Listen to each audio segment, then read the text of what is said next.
அஸ்ஸலாமு அலைக்கும். எல்லாருமே எப்படி இருக்கிறீங்க? நம்ம ஒருத்தருக்கு gift கொடுக்கணும்னு சொன்னால் நம்ம எவ்வளோ வகையான கிஃப்டெல்லாம் நம்ம கொடுப்போம் இல்லையா? ஆனால் எந்த gift நல்ல மெமரபுளாக இருக்கும்னு பார்த்தீங்கன்னா இந்த கண்டு வகைகள் தான். என்னோடய கசின்ஸ் ஒருத்தருக்கு வந்துட்டு அவங்க ஒரு 4-5 மாதத்துக்கு முதல்ல சொல்லியிருந்தாங்க, ஒரு கருவேப்பிலை வந்துட்டு எனக்கு வச்சுட்டாங்கன்னு சொல்லிட்டு.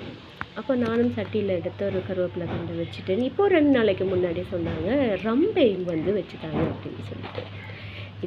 இந்த கருவேப்பிலை வச்சு ஒரு 3-4 மாதம் ஆகுது. அவங்களுக்கு இன்னும் குடுபடல. எனக்கும் டைம் இல்லை போகிறதுக்கு, அவங்களுக்கும் டைம் இல்லை. எல்லோரும் பிஸி ஷெட்யூலில் இருக்கிறதுனால.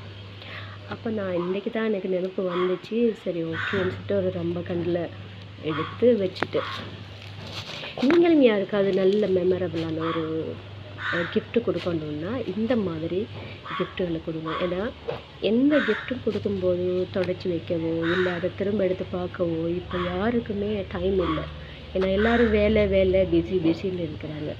ஆனால் இந்த மாதிரி ஒரு கிஃப்ட்டு கொடுத்தா எப்படியே சரி ஒரு நாளைக்கு ஒரு தடவை தானே இதுக்கு தண்ணி ஊற்றுவாங்க. கண்டிப்பாக தண்ணி ஊற்றும் போது நம்மளோட நினைப்பு அவங்களுக்கு வரும். ஸோ இனிமேல் யாராச்சும் கிஃப்ட் பண்ணுறதா இருந்தால் இந்த மாதிரி கிஃப்ட் பண்ணுங்கள். Be happy.